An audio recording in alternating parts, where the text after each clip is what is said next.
Bill O'Reilly, Killing the Mob, The Fight Against Organized Crime in America, Bill O'Reilly's Killing Series.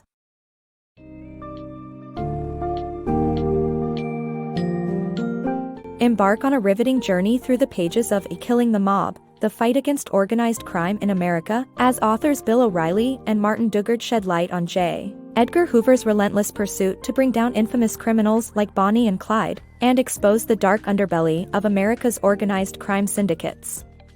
In this gripping narrative, you will witness the rise of powerful mafia bosses, their manipulation of various industries, and the dogged determination of law enforcement officers seeking to bring them to justice. The book provides vivid accounts of high-stake confrontations that shaped America's battle against organized crime, and the unique cast of characters caught in its web.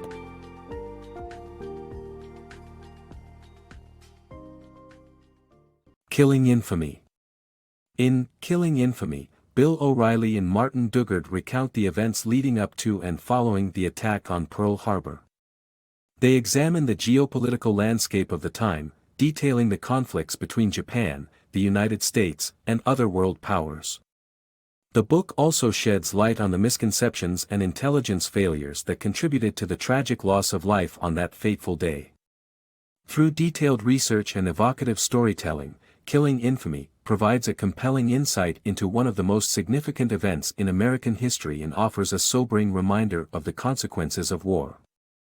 The Bonnie and Clyde love story and its brutal end.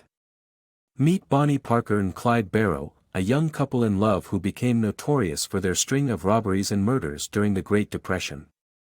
Despite being physically disabled, they managed to steal cars, hold up gas stations, and rob banks. Their photos became an overnight sensation, turning them into celebrities of rebellion against the cruel banks.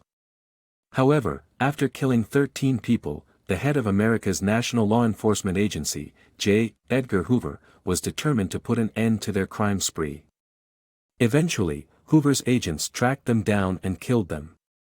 While Bonnie and Clyde's story portrays a brutal side of love, it has become a legend that continues to fascinate people. Capture of America's first public enemy number 1. John Dillinger's notorious crime and escape from Hoover's agents. In 1934, the head of Bureau of Investigation, J. Edgar Hoover, created the concept of public enemy number 1, which applied to America's most wanted and dangerous criminal at any given time until they were caught or ceased to be a threat. That year, Hoover designated notorious bank robber and gangster John Dillinger as the first public enemy number 1. Dillinger had escaped from a jail in Indiana and robbed almost $50,000 from a bank in South Dakota 3 days later. Federal agents were hot on his trail and tracked him to a popular vacation lodge in freezing Wisconsin, where they waited for him to emerge. However, things went awry when, mistaking 3 hunters for Dillinger and his gang, the agents opened fire, killing one and critically injuring 2 others, allowing the actual target to escape. Unsurprisingly, the mishap was due to the unprofessionalism of the non-police officers Hoover had chosen to fill the Bureau's ranks, which was his attempt to eradicate corruption. Learning from his mistake, Hoover sent a group of sharpshooting police officers to the Chicago cinema where Dillinger was watching a movie. They swiftly identified the fugitive who had undergone plastic surgery to alter his facial features. In 10 minutes after the movie ended, Dillinger was caught and eliminated. Despite his deadly crimes, Dillinger's affable demeanor would have likely deceived anyone. Hollywood even made a film based on his notorious crimes, and it was the last movie he ever saw. Nonetheless, he became a lasting symbol of what constituted a public enemy number 1. Mafia's unexpected role. During World War II, the Mafia played a crucial role in helping the Allies invade and conquer Sicily. Decades earlier, fascist Italian dictator Benito Mussolini had waged a war against the Mafia, causing many mafiosi to flee to the United States, where they continued their criminal ways. When the FBI needed to assess the level of risk of Nazi sympathizers committing acts of sabotage along New York's harbor, they turned to the Mafia, who controlled the harbor, for help. Reluctantly, the FBI struck a deal with the biggest New York mobster, Lucky Luciano, to use his Mafia network of longshoremen to ensure that no attacks took place on the harbor. In return for his freedom, Luciano also gathered strategic information from the Mafia in Sicily to aid the Allies in invading the island and defeating the fascists. Mafia's big business. In 1946, the Mafia looked for new ways to make money after the end of the Prohibition era.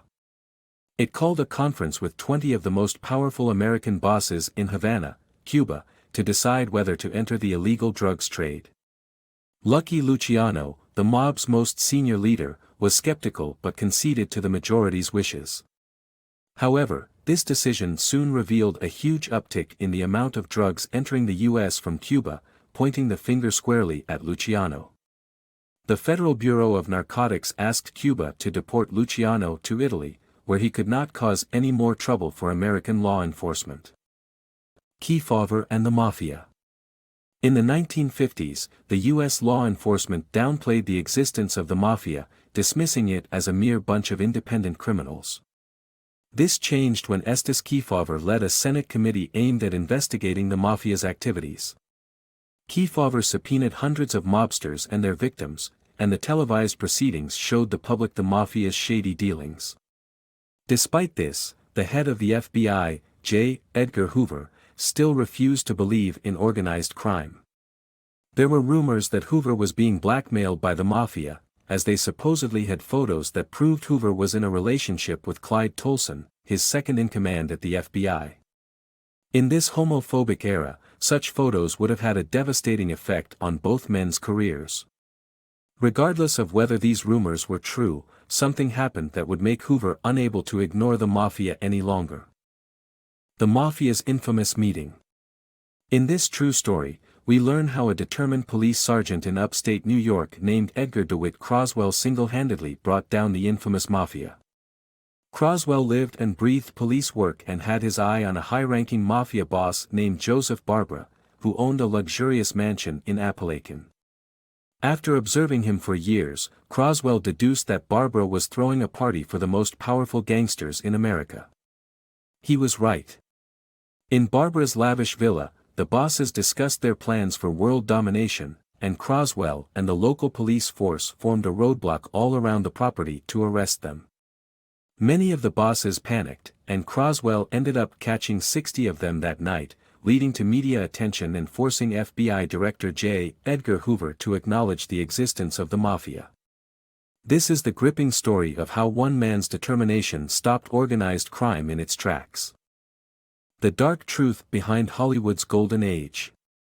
Racial discrimination and Mafia's control over Hollywood's labor unions and funding shook the movie industry in the 1960s. Mafia's involvement in Hollywood was a product of racial prejudice, where Eastern European Jewish movie producers struggled to get funds to make movies. The Mafia saw an opportunity to skim money off the profits from the movies they funded and controlled labor unions, giving the people a reason to fear them. Depending on the Mafia's willingness became the norm for everyone, Desi Arnaz's experience being a prime example. His cop show The Untouchables got in trouble with the Mafia, who insisted an Italian-American hero had to join the cast, and sponsors had to be threatened into submitting. Hollywood's golden age is not what it seems to be.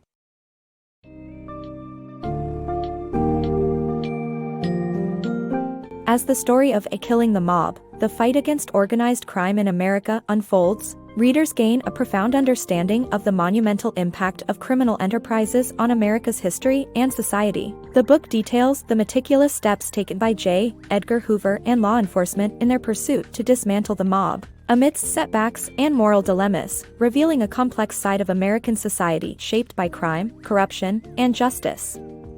The courageous acts of individuals like Police Sergeant Edgar DeWitt Croswell contribute to the ultimate success of taking down the mob. As the characters and events of the story come to an end, the reader is left with a fascinating insight into the influential role the mob played in American history and the power of those committed to the fight against it.